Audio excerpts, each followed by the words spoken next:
If you're selling on Amazon and you don't know what a Section 3 is, you're one violation away from losing everything. Your inventory, money, everything is just gone. And the scary part is most sellers don't even know they're breaking the rules until it's too late. They wake up one morning, check their email, and Amazon has deactivated their account. And now you've got thousands of dollars sitting in the warehouse, and you have thousands of dollars at your house that you can't sell. That's why this video that you guys are gonna watch is going to be so important. I'm gonna break down exactly how to keep your account health up, the mistakes that get sellers suspended every single day, and most importantly, if you do get hit with a Section 3, how to actually approach it. This is a video that I wish I had when I first started Amazon 2.5 years ago, because this right here could literally save your business. Without further ado, let's go ahead and get into it. All right, guys, we're gonna be talking about how to protect your account with Section 3, suspensions, IP complaints, literally everything that you need to know about Amazon account health. Everybody talks about sourcing. Everybody talks about ungating. Everybody talks about FBA shipments. Nobody talks about how to protect your Amazon account. How can you have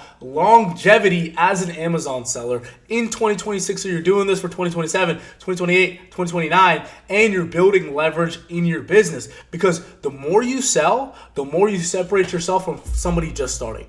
The more you sell, the more reviews you get. The longer you sell on Amazon, the more brands that are tough to get ungated that you're ungated in, right? The more of a moat that you're building in this business, the more unique advantages you have. But a lot of people aren't able to get these unique advantages because they get their account suspended. They get Section 3s, they get IP complaints. And in this module, I'm gonna break down to the T how to protect your Amazon account. Let's do it. It's going to save you a lot of time. It's going to save you a lot of stress. Let's focus. Let's rewatch this multiple times, and let's get straight into it. So, account health overview. What trigger Amazon Section 3 suspensions? Selling inauthentic, counterfeit, or unauthorized products is not allowed on Amazon. Unable to provide valid invoices or proof of your supply chain, then Amazon will shut you down. Now you're probably saying, Faraj, I'm a beginner. I just watched this video. What are you talking about? So if you're buying from a distributor or a wholesaler, you're going to have to provide documentation through an invoice, through a receipt, that your products are actually real. And Amazon can ask you at any time. So any customer complains, you're receiving complaints about condition or authenticity, that's totally fine, right? They can complain, and Amazon could ask you to provide documentation. If you do this the right way, if you do what I teach you in this module, then you're not gonna have to worry about any of this. But if you're buying from shady Instagram suppliers, if you're buying from, third-party websites that aren't verified, that are probably from like random Alibaba, you cannot buy from Alibaba or anything like that, or you're buying from like Facebook Marketplace or anything like that where they're not giving you an invoice. When you buy something from Facebook Marketplace, let's do some reflection. Do we really know if the product is real? Not really, right? So it's like, if we're buying from eBay, do we really know if the product is real? Is he giving us documentation? Even if he did give us documentation, he could have just used ChatGPT to print it out. So this is what really matters. This is why compliance, when you sign up for Amazon and you sign up for the terms of service, right? Section 3, your Amazon account is your business. One suspension can cost you months of revenue and years of reputation for Amazon. So here's what not to do, right? You're probably like, okay, Faraj, I hear all these suspensions, I hear everything. Well, where do I buy from? This is where not to buy from. Facebook Marketplace, OfferUp, Craigslist, any shady Telegram supplier. Do not do business on Telegram. Do not do business on Discord when you're buying stuff. Walmart or third-party sellers. Let me show you the example of the difference between buying from Walmart and buying from Walmart third-party sellers, because I've seen so many people make this mistake. And the biggest thing is liquidation-only resellers without proper documentation. The rule is, if you can't verify the supply chain, please don't buy it. And guys, I'm super hype about this. I want to get this point across to you guys, because I see this is where most sellers fall off. This is where most sellers lose thousands of dollars. So I'm really adamant on making sure that you guys don't make this mistake. So let's go to Walmart. Hold on. Let me show you guys the difference. If you look over here, you're probably like, hey, Faraj, how do I find it, right? If you see over here, this is what you're looking for. Sold and shipped by Walmart. So we know we're getting this from Walmart. We know it's sold and shipped by Walmart. If we go over here to this listing over here, it's sold by Kitcoin. This guy's not, right? We don't know if this guy is authorized to sell it. We don't know if this guy's authorized to sell. We don't know if this is fake. It's most likely probably real, but we're not going to take that risk. So we have over here, he has 1,000 reviews. That's cool. And it's fulfilled by Walmart. Some people get this mistake. Hey, it's fulfilled by Walmart, but it's sold by Kiki Coin. So it's like you would have to get documentation from Kiki Coin. And you're betting your whole Amazon account on if this guy has actual supply chain documentation. He might actually have supply chain. He might be buying directly from the brand. But do you want to take that risk? Is it worth it? No way. So this is an example of a third-party seller that you're not allowed to buy from. This is an example. This is fine. Sold and shipped by Walmart every single day. So here's some red flags when you're spotting shady suppliers, right? If it's too good to be true pricing, right? It's deeply discounted brands or it's hard to find. Like Walmart selling it for $10, Amazon selling it for $10, and this random guy on Instagram is telling you, hey, I can sell this to you for $5, right? Never buy it from them. If they're missing supply chain, if they have fake Trustpilot reviews, they have no business verification, and if it's only crypto, if they do any crypto payments, do not buy from them. I'm gonna be honest. But another thing I'd probably say is a good thing I like to do with suppliers is Trustpilot. If somebody doesn't have at least 500 to 1,000 Trustpilot reviews, it's like, okay, these guys don't have a physical location. It's like, what are the chances that Amazon is actually gonna accept these people's documentations? So this is my supplier vetting framework. Before every purchase, right, check with your internal ticket system. Ensure the supplier is pre-approved, right? Verify that your business is actually legitimate, so they have a physical address, they have a working phone number, should be able to call them. Check the domain age. Like there's things that you could do to keep yourself safe, right? Review the Trustpilot, cross-check brand approval list. The best way to verify something, if a distributor or supplier is actually real, right? And they're actually offering this brand and they're authorized to sell this product by the brand, all you have to do, the cheat code is call up the brand, right? They're gonna get on a call with the sales representative. You're gonna say, hey, what's up? I was looking at buying these 100 units of these NeuroGums. I'm currently speaking with JRC Distribution. They say they're authorized to sell your products and they're buying directly from you. Can you please verify that? And they're gonna say, no, JRC he's not authorized to sell from us. And that's all you need to know. Or if they say, hey, yes, he is in our network, this distributor, he purchases X amount of units from us every single month. They're probably not gonna tell you that information, but you guys get the point. Then you understand, okay, I can buy from this distributor or supplier because Amazon recognizes this brand. Obviously, it's a bigger brand. Amazon is gonna accept this brand's documents because we have supply chain, we have the ladder. I'm buying from this distributor, but this distributor is buying from him, and this distributor has the paperwork to prove that. So this distributor can give me an invoice, and when I'm submitting, right, my proof, my documentation, I can say, hey, I bought from this distributor is buying directly from the brand, and here's all the supply chain, here's the ladder. And you're gonna organize that for Amazon, and Amazon's gonna say, okay, hey, we can prove that these products are actually real. Sorry about, wasting your time. Next, what you must keep. Every single purchase that you make for your Amazon business, you have to track it. Whether you're doing retail arbitrage, if you go to Ross and you buy 3 units of a product, you need to keep that receipt. What I like to do, just put it in a shoebox or put it somewhere organized, organize it by the months if you're heavy on retail arbitrage. Order confirmations, you could put it in a Google Drive, and you could flag it in Gmail, or you could organize it up. Tracking information, your payment confirmations, you have to make sure you have your bank statements, prep center logs. I see a lot of people make these mistakes with prep centers.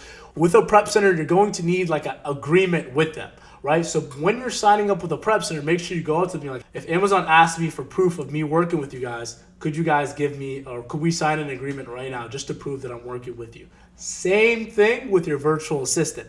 If your virtual assistant is going to be accessing your accounts, trying to get ungated for you, that is something you guys are going to have to do. Next, these are the difference between authorized and unauthorized suppliers. So these are safe sources to get your products from: Walmart, Target, Walgreens, CVS in store, both of them in store and online. Authorized distributors with brand letters, manufacturers, all these are good. Liquidation pallets, Target, third, these are risky sources, right? Liquidation pallets without docs, unauthorized resellers, gray market importers, any third-party sellers over here, right? So this is a skill that you're going to have to kind of build with arbitrage over here. So this is a good documentation system that we like to use. Google Drive folders, internal ticket system. You have a cloud backup too. So like, let's just say your computer breaks, you still have this documentation. And you get flagged or regarded, that's totally fine. Amazon just always does that. You're okay, right? But sometimes when you're not able, Amazon hits you with an IP complaint or something like that happens, understanding different channels to liquidate your inventory and having systems for that, that is a thing that's going to give you more confidence to go scale your business to 6 figures a month. Because you're going to be able to spend more money and understand that, okay, I know if Amazon takes this listing down, I can sell this on Walmart. I can sell this on Whatnot. I have a return prep center. They could list this for me on eBay. And I'm going to, in this next segment, right after this video, after this module, we're going to do an interview with a return prep center specialist. He owns a return prep center business. I currently use him in my business, and he's going to explain to you why it's so important to have systems. But obviously, the golden rule, if you can't prove where it came from, you just don't own the right to sell it, right? And if you guys do all of these things that I'm telling you guys will never have to worry about the headaches of just Amazon account health. So vet every supplier, document everything, and have systems and plans built out. In this next module, we're going to be doing an interview with my guy Israel. He's going to go more in depth about why return prep center is so important. Let's go ahead and get into this, guys. All right, guys, in this segment, we're going to do live examples of products that you should probably avoid to keep your account health safe. Let's go ahead and get into it. So this product over here, Aeromore, right, NAD, right, it looks like a solid product over here. But as we can see, there's only been one seller over here. This is a private label product. This is the brand that it's selling on its own listing, right? You can't sell this brand over here. It says private label. Sometimes, right, this isn't the most accurate. So we want to look at Keepa. Keepa is going to tell us everything that we need to know. Past 3 months, only one person has been on it, right? Past 2 months, it was 2 different people. This person made a mistake, and now you got kicked off instantly. So over here, this example of a private label product, right? What I like to do to see is there 3 to 4 third-party sellers on there, and are they picking up sales, right? Next, I want to go over is generic branded product over here, right? These are people that are bypassing Amazon's ungating. As you can see over here, it doesn't matter. Amazon could come, like these people are picking up sales. What you're going to realize, just because a lot of people are doing stuff with their Amazon business doesn't mean it's right to do. They're just taking a risk on their account, right? And if we want to be full-time, sellers, making this a full-time income over the years, one of the worst things you could do is get on a listing like this and risk your whole account, because this is generic. Amazon can come at any time and shut you down for this because you're bypassing and ungating, right? You see all these products over here. You're not allowed to sell this. Next product over here, I see a lot of people kind of make this mistake, is if we look at this foil shaver over here, high speed double. This is a private label product from like China, and I'll tell you guys exactly how I know that, right? If I go to Google, oh my God, I'm getting this for $25.99. Wow.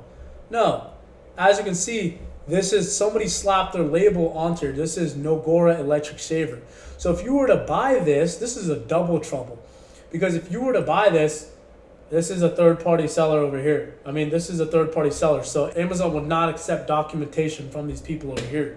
So, and it's not even the right product. It's not like you're selling Nogora electric shavers. Sure, it's like it looks the same. It probably got it from the same manufacturer, supplier, but it's different, right? Because you see, so it's different products. If it does look the same, you want to verify it. See a lot of sellers, they found a profitable product and they get super excited, but you want to just overall just take your time with it and understand that it's not the same product. The next product we have over here is misbranded products over here. This is another thing where people will list a product and they'll list it in a different subcategory to bypass ungating. So over here, it's Kitties. This is a popular brand over here.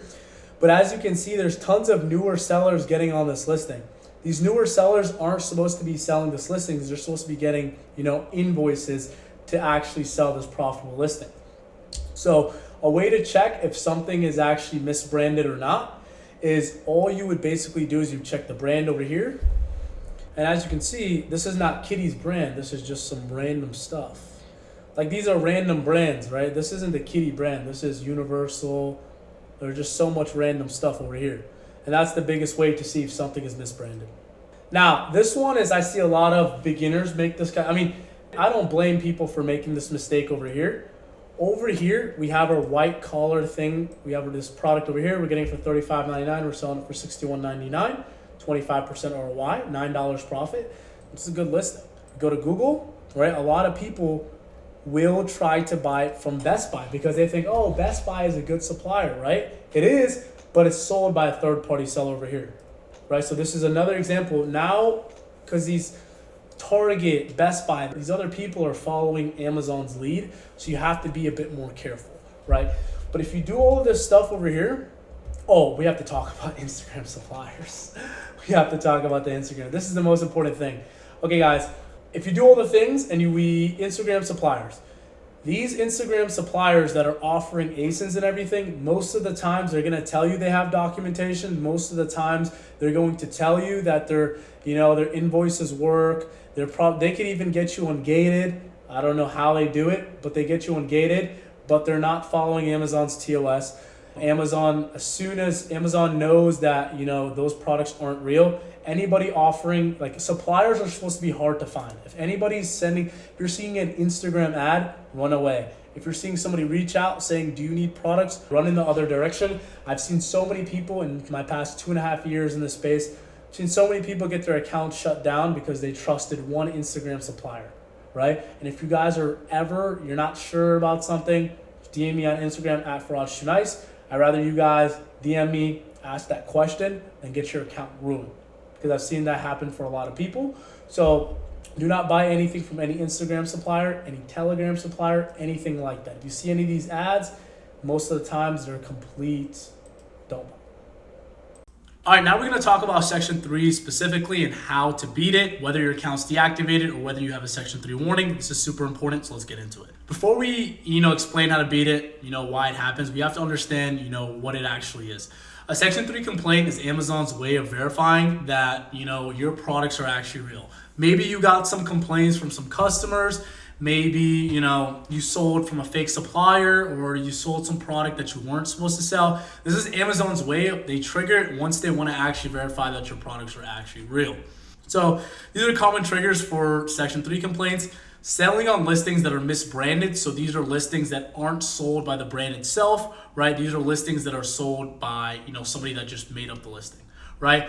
Another one is generic brands over here. Another one is drop shipping, right? So if you're ever, getting a product from Walmart and instead of you fulfilling it, you're just sending it to the customer, that is not allowed at all, right? And this guide is for sellers who are actually legitimately sourcing products and following Amazon's rules, right? So if you're doing drop shipping, if you don't have any supply chain, if you don't have any documentation, there's not really much you can do with your Amazon seller account. So this is exactly what Amazon wants to see. Amazon is trying to verify 3 things: your identity, inventory ownership, and your supply chain. Your supply chain is the most important part. That's what they're going to be looking for. So they need your bank statements, order confirmations, shipping and tracking, photographs, literally anything, right? Anything, like let's just say you're sending it to a prep center, they're going to need a contract with you and the prep center, right? So day one, let's just say you get a Section 3, you're going to take it seriously. The single biggest mistake sellers make is treating the first appeal casually, right? Like, don't throw just all the documents you have with no organization or anything like that and just submitting it to Amazon. You're most likely going to get denied. So get the bank statements, download the shipping and tracking information, take pictures of the tracking information. The more information, the better. And what you're going to do with all that, you're going to compile everything into one PDF. Making it as easy, right? So the Amazon guy that's reviewing your account health thing, he's understanding, he's like, okay, I see this guy, I see his information, I see his address, I see his billing address, I see the product shipped. Making it as easy as a decision for them to reinstate your account is going to be everything. So make sure you're labeling each PDF, right?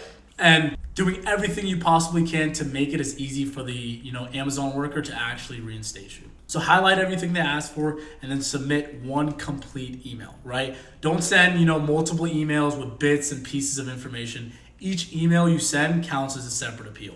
So follow up. Now, if your appeal is denied, right? that's okay. You're probably missing one piece of information, right? Reviews Amazon's denial response carefully. So sometimes like you'll provide documentation for only 30 instead of 35. They will deny you for that. You need everything, right? So go back to your records, find the missing documents, add as much proof as possible, and then follow up with them by phone, right? And another misconception that I see a lot of people make is they think you need wholesale invoices, right? Retail receipts like Target, Walmart, and other major retailers are fully valid documentation for Section 3 appeals. Like, I see a lot of people when they say retail arbitrage and online arbitrage is risky because Amazon doesn't accept order confirmations and everything like that. That is the furthest thing from the truth. And the reason this misconception is always happening is because people think the way Amazon looks at ungating and the way Amazon looks at account health is so much different, right? You can use a retail and order confirmation for your, account health issues or Section 3 to prove that it's actually real. But you might need an invoice to get ungated. So separating that is one of the most important things. And a good way to do that, right, is having an order tracking system, putting everything in Google Sheets or Google Drive, having a dedicated, email address, everything, just making sure having a shoebox for all your receipts if you're doing retail arbitrage. Having as much proof of everything that you buy is going to be so important, right? But how to avoid Section 3 complaints: never sell on misbranded listings, avoid generic listings, and never drop ship. That's pretty much it. But if you're doing things by the book, sometimes you'll still run into headaches, but legitimate sellers who provide well documentations, like it doesn't matter if they hit you with a Section 3 if you know you have the documentation. So don't get scared. Maybe, use AI to help with your appeal. But if you do all this, you track all your information, you have no worry to be selling on this platform. See you guys. That's pretty much going to be the end of the video. If you guys got some value from this video, make sure you guys like, comment, and subscribe. If you guys want to work with us one-on-one to see how we could start or scale your business to $10,000 per month or add $10,000 to your business, make sure you guys click the first link below. Let's have a good day. And I'll see you guys in the next one.